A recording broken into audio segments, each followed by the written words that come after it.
आज के centre for legislative studies द्वारा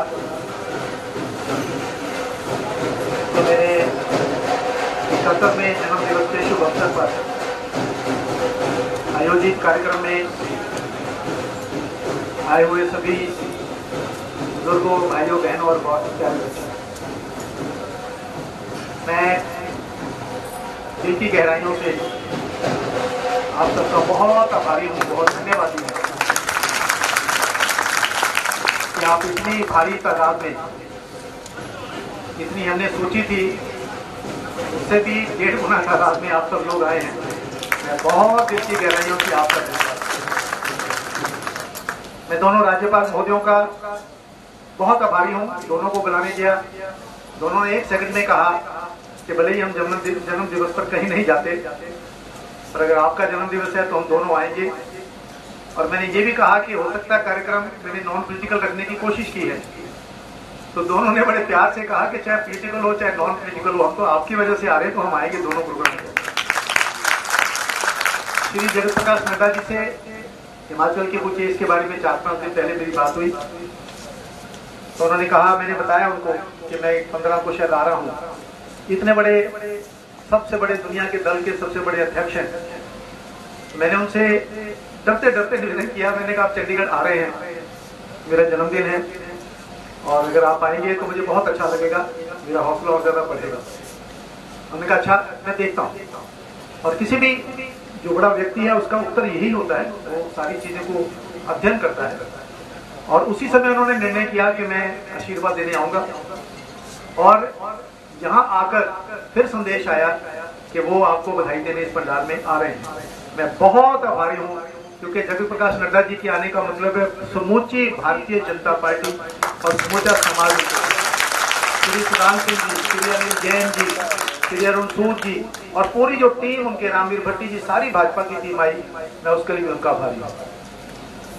जन्मदिन का अवसर और जहाँ इतनी भारी तादाद में लोग आए हों, वो किसी के लिए भी भावुक होने का समय होता है, क्योंकि जब इतना प्यार और स्नेह मिलता है तो आदमी भावुक होता है और उसको एहसास होता है कि आप केवल एक व्यक्ति नहीं हैं, आप केवल एक अपने आप में सतपाल जैन खाली नहीं है, आप बहुत सारे लोगों के दिलों की, उनकी जो पसंद है, उनकी जो आशाएं हैं, उनकी जो आकांक्षाएं हैं, उनमें भी आप कहीं कहीं प्रतिबंधित होते हैं। और आप एक अपने व्यक्तित्व से ऊपर उठकर समूची समाज को अगर अपना मानते हैं, तो ये अपेक्षा, ये आशा लोग आपसे करते हैं। इस बात का एहसास भी आपको और ज्यादा भावुक करता है और ज्यादा। 70 वर्ष हो गए तो छोटा समय नहीं होता। मैं तो खरड़ में, मेरे पिता स्वर्गीय श्री रूपलाल जैन जी अखबार बेचने का काम करते थे। मेरी माता जी विद्यावती जैन बहुत ही धार्मिक प्रवृत्ति की माता थी। 3:30 बजे सुबह उठ जाती थी, सर्दी हो गर्मी हो। और हम 4 भाई थे। 1966 में जब पंजाब का बंटवारा हुआ, वो सारा मैंने अपनी आंखों से देखा। मेरी पिताजी को काफी लंग्स की बीमारी होगी, क्योंकि वो सुबह साइकिल पर अखबारें बांटने जाते थे। तो घर में निर्णय हुआ कि हम भाई, मैं भी बस स्टैंड पे जाया करूं। तो सुबह बस स्टैंड पे जाते थे, बस से अखबार उतारते थे, फिर साइकिल पे रखते थे, फिर सारे शहर में अखबार बांट के 8 बजे तक क्रिश्चियन हाई स्कूल खरड़ में पढ़ने जाता था। जब पिता बीमार हुए तो कुछ लोगों ने कहा कि भी आप ऐसा करो, मेरा सबसे बड़े भाई इंजीनियर थे, जो मेरे से बड़े हैं वो डॉक्टर हैं, जो मेरे से छोटे हैं वो जर्नलिस्ट हैं, खरड़ में काम करते हैं। तो कुछ लोगों ने कहा कि भी आप ऐसा करो, सतपाल जैन को दुकान पे बैठा लो, छोटी सी हमारी दुकान थी, और ये दुकान पे बैठे, दुकान को संभाले, जैसा आमतौर पर वैवाहिक परिवारों में होता है। तो मेरे पिता ने और मेरी माता ने, दोनों ने कहा कि नहीं। मेरे पिता ने कहा कि मेरी तबीयत ठीक नहीं है, सेहत मेरी खराब है, पर मैं इस बच्चे के साथ ये ज्यादती नहीं करूंगा। अगर ये पढ़ना चाहता है तो जहां तक भी पढ़ना चाहे पढ़े।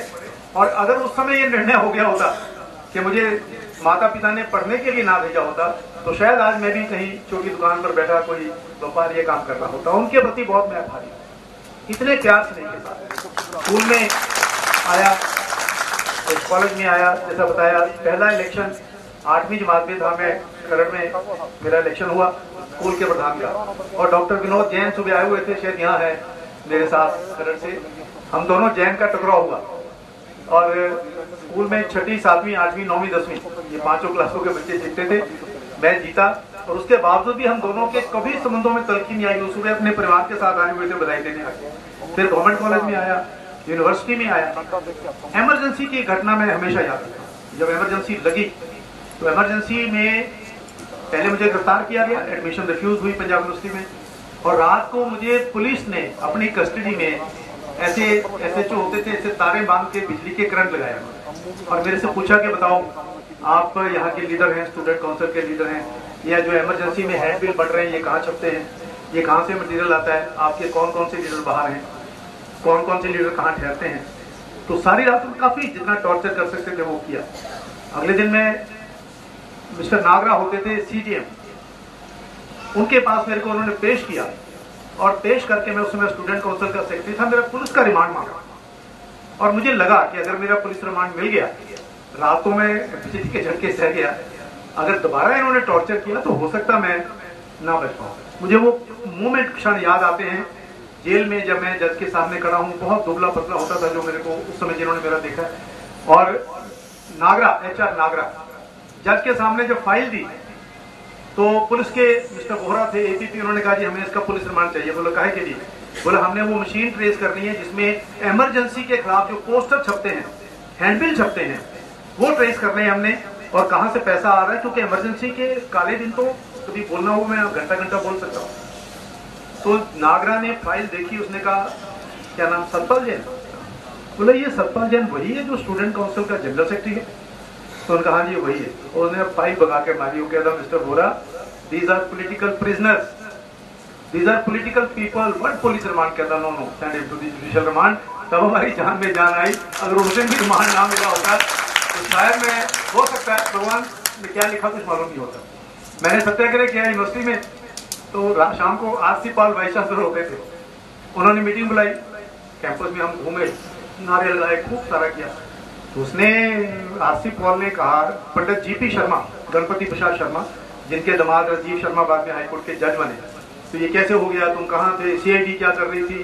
तो सतपाल जैन ने पोस्टर बांटे, नारे लगाए, ये किया वो किया। तो पंडित GP शर्मा हालांकि कांग्रेस बैकग्राउंड से थे, उन्होंने कहा पॉल साहब आप क्यों चिंता कर रहे हो? हंसते रहे हंसते रहे। बोले क्यों चिंता कर रहे हो, आपको किस बात की तकलीफ हो रही है? नारे तो उसने सरकार के खिलाफ लगाए, आपके खिलाफ तो नहीं लगाए।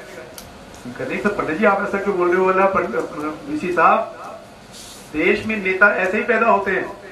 आप खुश हो कि पंजाब यूनिवर्सिटी ने आज आपको एक राष्ट्रीय लेवल का नेता दिया है जो इंदिरा गांधी के खिलाफ सत्याग्रह करके जेल में गया है, तो जेल में तो हो गया, तकलीफ आपको क्यों हो रही है?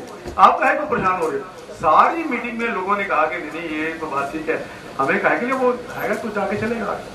लेकिन जेल में जब मैं गया और उसके बाद मेरे से पूछा, जितेंद्र गुप्ता जो बाद में चीफ जस्टिस बने, वो वहां जेल में थे, कौशिक चंद्र गोयल थे, बहुत बड़ी सारी लीडरशिप वहां पर थी, सब पार्टियों की थी।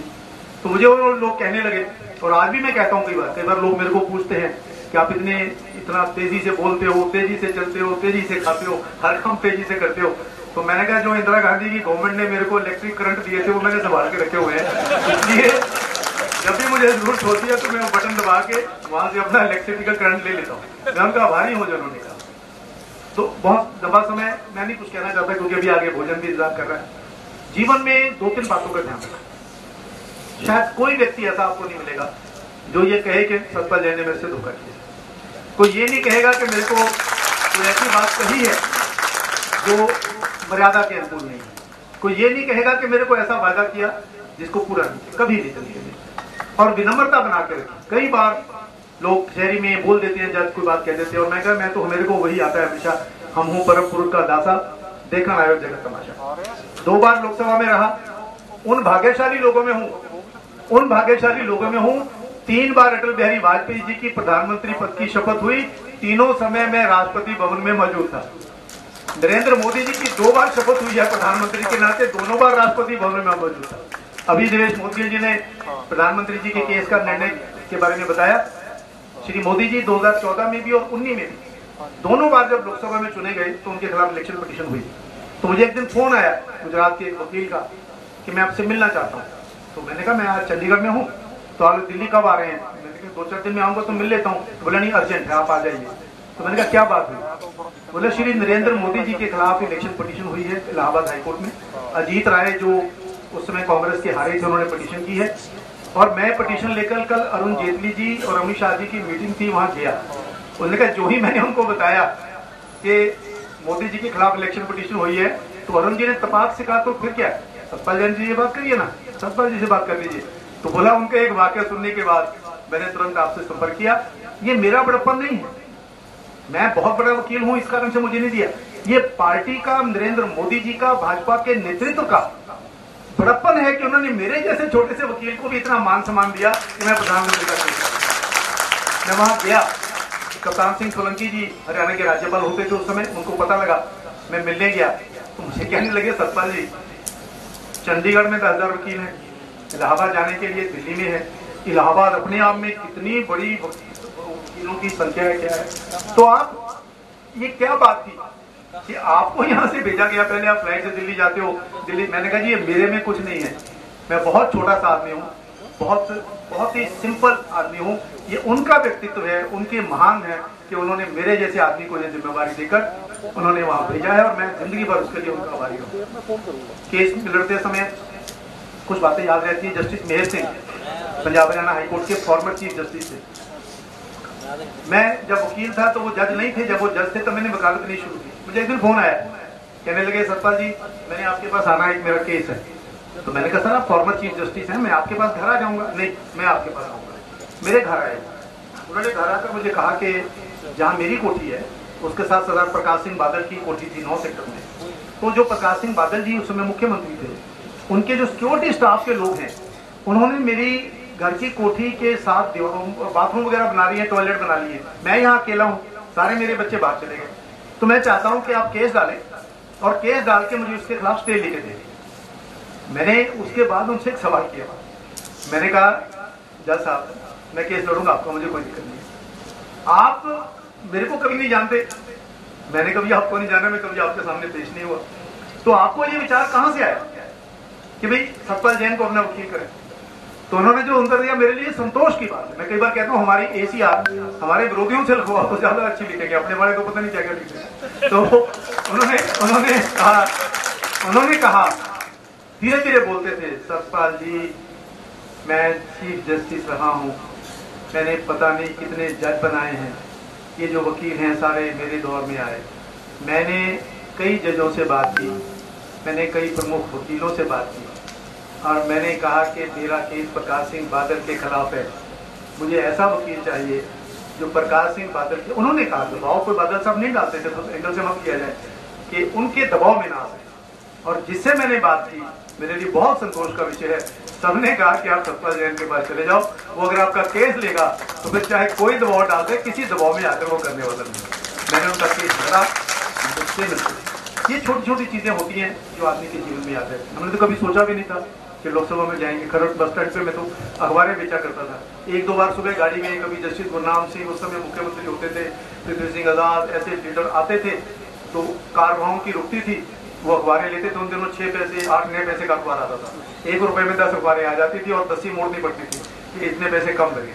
तो कभी मन में ख्याल आता था कि देखिए ये मुख्यमंत्री बना है, ये एमएलए बना है, एमपी बना है, लेकिन लगता था कभी ये स्वप्न है, कभी पता नहीं कोई मौका मिले ना मिले। लेकिन चंडीगढ़ की जनता का प्यार और स्नेह है कि उन्होंने मेरे जैसे होकर को, छोटे व्यक्ति को उस सदन में भेजा लोकसभा में, जहां कभी पंडित जवाहरलाल नेहरू, अटल बिहारी वाजपेयी ऐसे लोग बैठे।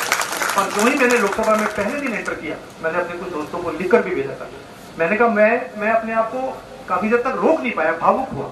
देखिए ये हिंदुस्तान की लोकतंत्र का एक अपने आप में पराकाष्ठा है। एक छोटा सा खरड़ जैसे शहर में पैदा हुआ व्यक्ति, मेरे पिता इतने ईमानदार थे, इतने हार्ड वर्किंग थे, माता जी चारों भाई, कि उन्होंने अपने खून पसीने से कमाकर मेरे को आगे किया, पढ़ाया लिखाया। 2 रुपए महीने का मकान, 6 रुपए महीने का मकान, लेकिन लोगों ने उस व्यक्ति को भी गली से उठाकर उस हाउस में भेज दिया। मैंने वो प्लेट देखी लोकसभा में जहाँ लिखा हुआ है, this chair was occupied by Pandit Jawaharlal Nehru और so much here missus Indira Gandhi. PM की जहाँ चेयर है उसके पीछे लिखा हुआ है, उसके ऊपर वो लिखा हुआ था। लेकिन इस सारे स्ट्रगल में, सेनेट में रहा, यूनिवर्सिटी में रहा, कोशिश की जिंदगी में जो बात ठीक लगे वो कहूं।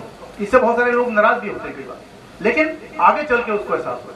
और मेरी इस यात्रा में मेरे परिवार का मैंने बताया, मेरे माता जी, मेरे पिताजी, मेरे भाई चारों, और अब परिवार मेरी धर्मपत्नी, चाहे टिकट मिला नहीं मिला, चुनाव जीते चाहे हारे, एक बार भी उसने कभी शिकायत नहीं, कभी उसने को घर में बोला। मैं दिन में आया, लेट आया, अगर मैं 12 बजे भी आया हूँ तो 12 बजे वो जागती होती थी और खाना बना हुआ है, ताजा खाना बना हुआ बना के क्या करती। मेरा बेटा उस समय मैं लोकसभा में था, इसके यहाँ थोड़ा ऑपरेशन होना था, उसने कहा नहीं आप चिंता ना करो, आप वहाँ रहो लोकसभा में, मैं इसका ऑपरेशन करवा लूंगी।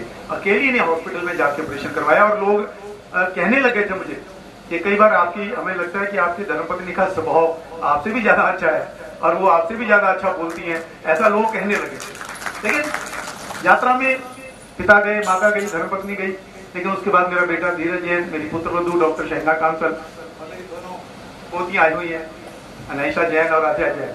कल से वो कार्ड लिखकर आई लव यू बाबा वो तैयार किया हुआ है और प्यार करती हूँ। सच बता रहा हूँ, बहुत लोगों से मिलता हूँ, आपके साथ भी होता होगा, राजनीतिक लोगों से भी मिलते हैं, वकालत से भी मिलते हैं, पर जो इनोसेंस का एहसास शाम को घर में जाकर इन 2 बच्चियों के साथ होता है, आपके सबके साथ भी होता होगा, वो जिंदगी में कभी वो एहसास नहीं होता। मुझे कई बार मेरा बच्चा बोलता है, छोटी बच्चियां दोनों, बाबा आपको, मैं बोलता हूँ ये अंग्रेजी में नहीं, बाबा अंग्रेजी नहीं होती, इंग्लिश होती है, आपको तो आती नहीं है। तो इतना अच्छा लगता है कि कोई ये तो कहता है कि आपको आता नहीं। कभी हिसाब लिखाया, मैंने लिखने लगा हिंदी, तो कहीं वो गलत, बाबा आपकी हिंदी कमजोर है।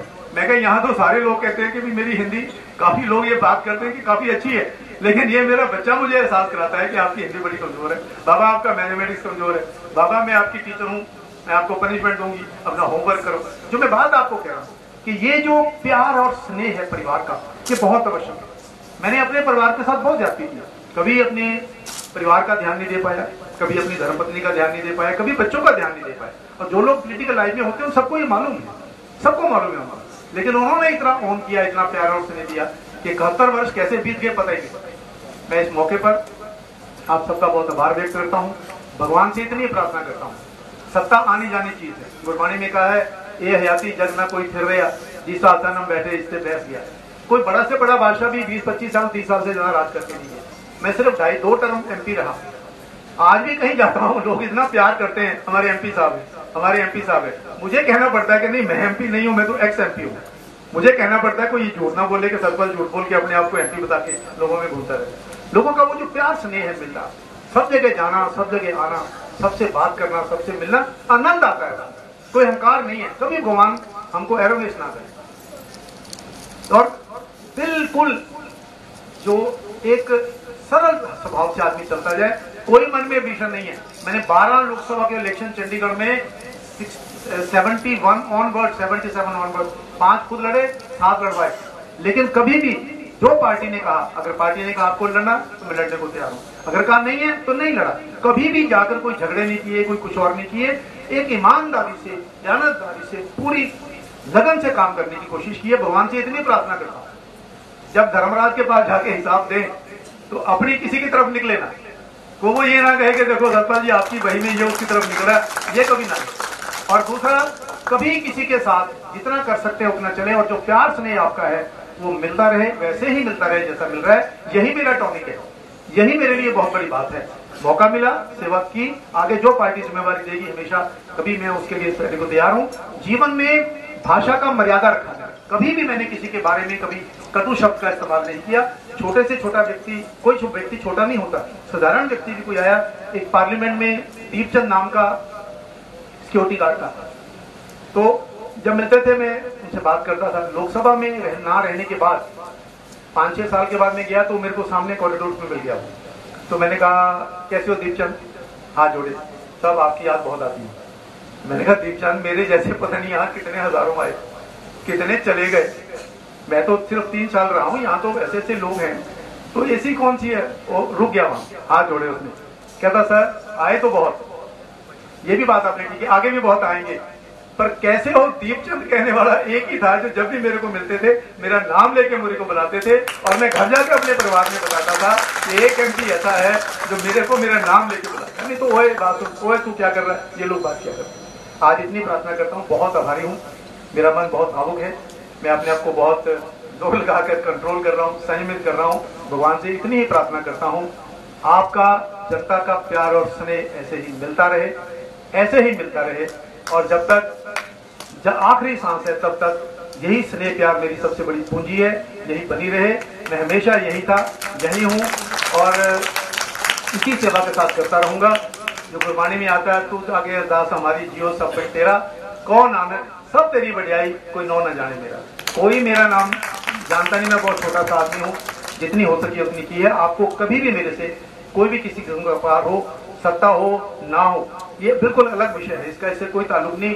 जिन्होंने सेवा करनी होती है वो सत्ता के बिना भी सेवा करते हैं, और जिन्होंने नहीं करनी होती उनको सत्ता दे दो फिर भी वो घास का पत्ता नहीं तोड़ते, फिर भी वो कुछ नहीं करते हैं। इसलिए ये व्यक्ति पर निर्भर करता है कि वो कितना करता है और कितना आता है। और इसलिए मैं आपका बहुत आभारी हूँ। मेरी दोनों पोतियाँ, ये दोनों भी मेरे को हैप्पी बर्थडे कहना चाहती है, और दोनों भाई हैं, मेरा बेटा, लेके बहुत परिवार का आभारी हूँ जिन्होंने इतना आशीर्वाद किया। सबसे मेरा निवेदन है, जो लोग रह गए थे वो सब एक बार मंच पर आ जाएं, और उनके साथ में उनका आशीर्वाद लेना चाहूंगा। और उसके बाद फिर सभी से निवेदन है, भोजन की सबकी व्यवस्था है, आप सब भोजन करके जाएं, और थोड़ा सा रेगुलेट करके, क्योंकि एकदम से फ्लो जाएगा, थोड़ा सा कोऑर्डिनेट करके आप करिएगा। और इतनी संख्या देखकर मैं इतना भावुक हूँ। बहुत बहुत धन्यवाद, बहुत बहुत धन्यवाद।